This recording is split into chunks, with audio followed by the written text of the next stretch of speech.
fellow Gaians, I am the Nerl and this is Building Gaia. Today we are going to grind a little bit more of this wall section here. Last episode we finished the window. Well, actually we didn't finish. We did a little bit of work on it, but I finished it in the meantime. And today we're going to go for the veins, I guess you could call them that. Yeah, the veins. So, while is this Ripper? It is.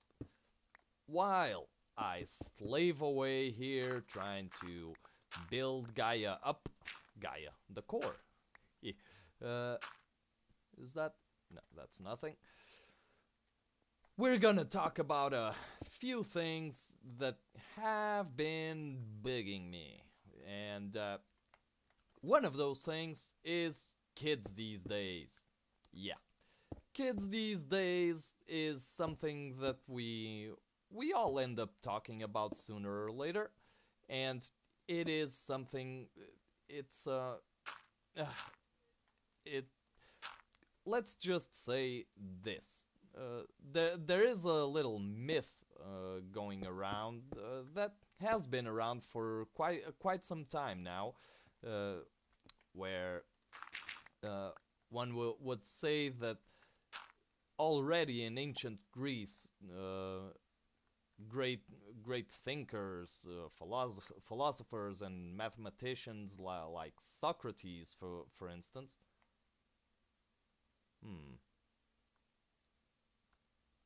Oh, this ends here too. Like Socrates, for instance, or Plato, would say that children these days were disrespectful. They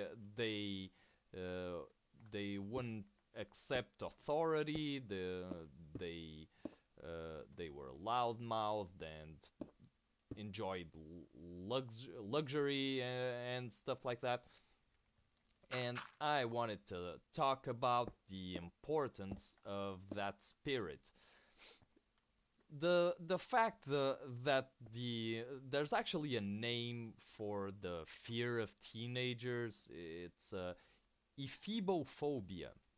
Ephibophobia is a thing, apparently. And the fact that we fear what the younger generations are up to is really a big shame. It's a big shame. There are, especially because there is some truth to some stuff that is said about younger people lots of times. For instance, I belong to that generation of people in their late 20s, early 30s that really that we were probably the last generation to play on the street, and the first generation to start playing video games, and well, not the first, but the generation in which video games really became a thing. I screwed up somewhere, didn't I? Down there? No. No. Where video games became a thing, and it dawned on me, my generation could really have used the help of the older generations to deal with what the internet era had to offer. Yes, I know my frame rates are going wild. I have no idea what's going on, but I want to finish this subject now. The internet really does have a lot to offer, and my generation really took a lot of heat because of it. because we were lazy and we only wanted to play video games and spend time on the internet and chat in chat rooms, and we would lose apparently all notion of what socialization is all about, and well, you could really the amount of criticism that my generation got was incredible. There were actually, I remember a study a few years ago. The generation of cell phones too. Cell phones were also very, very bad. Uh, and there's still a lot of controversy going around the subject. Uh, there were actually studies that that proved that our thumbs weren't going to develop properly because of our constant texting. That is the point at which things got. So I really wanted to share with you my thoughts on the subject. The fact that younger generations really don't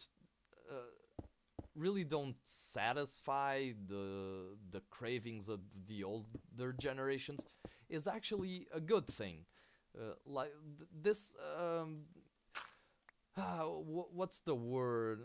I don't think there's a word in Portuguese for this way of thought where you miss the old days constantly. Uh, it's the fact that we tend to think of the old ways as the good ways, the right way to do stuff. Imagine, we tend to say a lot that, for instance, for regarding TV shows, uh, oh, the this or that was the best thing ever, and that was 20 years ago or 30 years ago and whatnot. And even though there was a lot of good TV, what the hell is wrong with my frame rates? Hold on, I'll be right back. And we're back, and I hope I solved that issue. But like I was saying, there was a lot of great TV back in the day. Great TV shows. I myself have already enjoyed a few shows that were aired even before I was born, uh, and there was a lot of good stuff. Now, just imagine what kind of a world this would be if the best things out there, and I'm not just talking about TV, I'm talking about just about everything, books, whatever comes to mind. Imagine if the best things that were out there were the things that were that were out there 20 years ago. That would mean we had not evolved a single iota uh, for 20 years. That would mean 20 years where we hadn't learned anything. So this is a way I found to help me deal with change a little bit better. Change is, it might be good. Better yet, change is good. Now the effects that change has, let's say, or what changes, that might be either good or bad, but the fact that things change is actually, in my opinion, a positive. Positive. It is positive. Let's just go down here. It is very positive. It is a sign that we, even though sometimes we may not be evolving, at least we're going somewhere. At least we're changing directions or following a direction, but at least things are moving. There you go.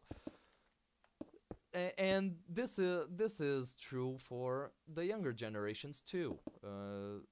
If, if kids these days thought the way we did 20 or 30 years ago, uh, that would mean nothing had changed, and it's because of um, irrational, impudent teenagers thinking that they that they know more than they do and criticizing everything. It's because uh,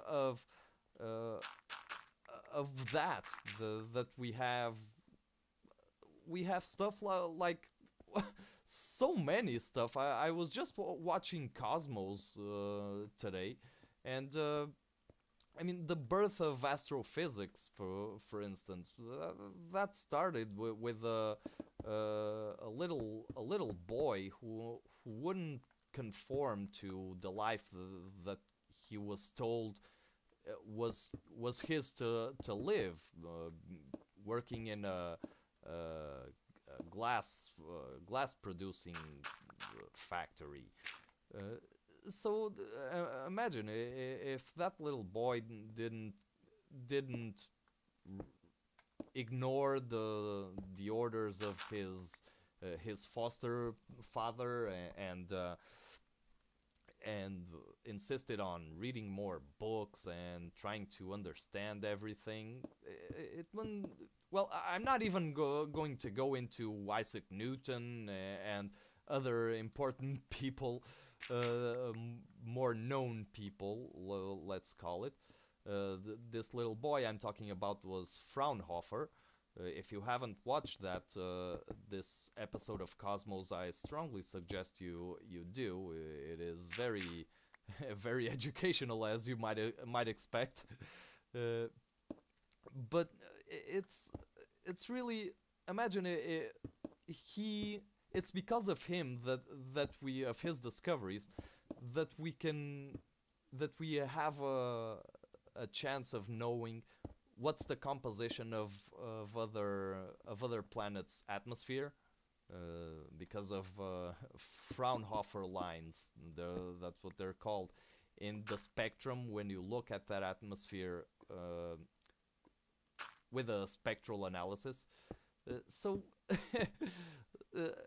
who knows? The point is, who knows what what an impudent, disrespectful boy or girl might come up with. It's important that the human species has this uh, possibly innate, yeah, I'd say it's innate sense of hmm, what should you call it? Discomfort the with whatever's established. It's it's very it's very cool. And my point with all this is whenever you see an obnoxious little kid with a little kid or teenager um, that is clearly overreaching and clearly thinks he knows a lot more than he actually does. Whoa, whoa, whoa! No, no. Uh. Oh, okay. We're at the bottom of the ocean. Yeah, just give him a break and try to remember how you were his age. Uh, it's although it is kind of odd for me to speak like that because I was really never a disobedient child. Uh, but still, it is important to remember that I could have acted like that. Actually, I could just. I'm at the wrong spot. That I could have acted disobediently. Well, I did have a few moments of disobedience, but that was more, let's call it academically. When I was in high school and middle school,